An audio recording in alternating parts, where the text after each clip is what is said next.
Halo, selamat datang di Kampung Susu. Sebuah kawasan padat di Medan Selayang yang dikenal sebagai pusat kos-kosan dan pemukiman padat penduduk. Lokasinya strategis dekat kampus dan kawasan bisnis. Tapi di balik hiruk-pikuk ini tersembunyi satu masalah serius, yaitu masalah air bersih yang sudah berlangsung selama beberapa tahun.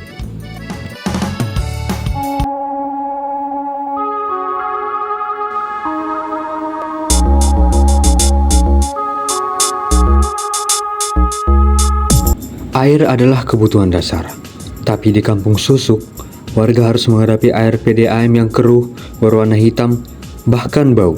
Dan parahnya lagi, air sering mati dari pagi sampai sore. Kalaupun hidup, tekanannya sangat kecil, padahal biaya langganan bisa sampai 300.000 per bulan. Penelusuran langsung kami di lapangan menunjukkan, warga terpaksa menggunakan air hujan, pompa sanyo, atau membeli air galon setiap hari. Kondisi ini membuat ekonomi makin tertekan, apalagi untuk para pedagang makanan dan anak kos. Belum lagi risiko kesehatannya. Banyak warga mengeluh gatal-gatal dan bahkan diare akibat air yang tidak layak konsumsi.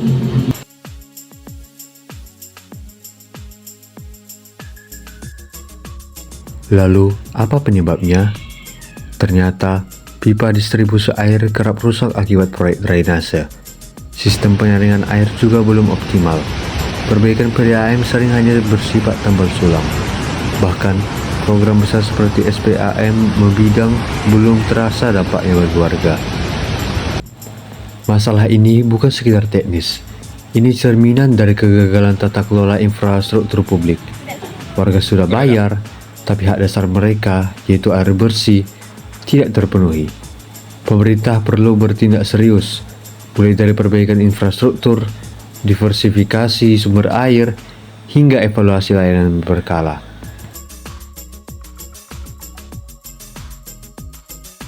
Masalah ini bukan sekedar teknis, ini cerminan dari kegagalan tata kelola infrastruktur publik. Warga sudah bayar, tapi hak dasar mereka, yaitu air bersih, tidak dapat terpenuhi.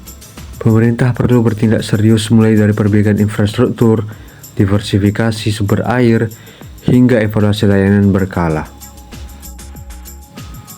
Apa yang bisa dilakukan? Perbaikan pipa harus menyeluruh. Cari alternatif sumber air, libatkan LSM dan swasta. Dan yang paling penting, lakukan monitoring yang konsisten agar pelayanan tidak hanya janji, tapi terasa di tangan warga. Krisis di Kampung Susuk bukan hanya tentang air. Ini tentang keadilan, kesehatan, dan kualitas hidup. Masyarakat berhak atas layanan yang layak. Dan sekarang saatnya perubahan. Terima kasih sudah menonton. Semoga video ini bisa menjadi dorongan untuk membangun tata kelola air yang lebih baik di Medan dan Indonesia.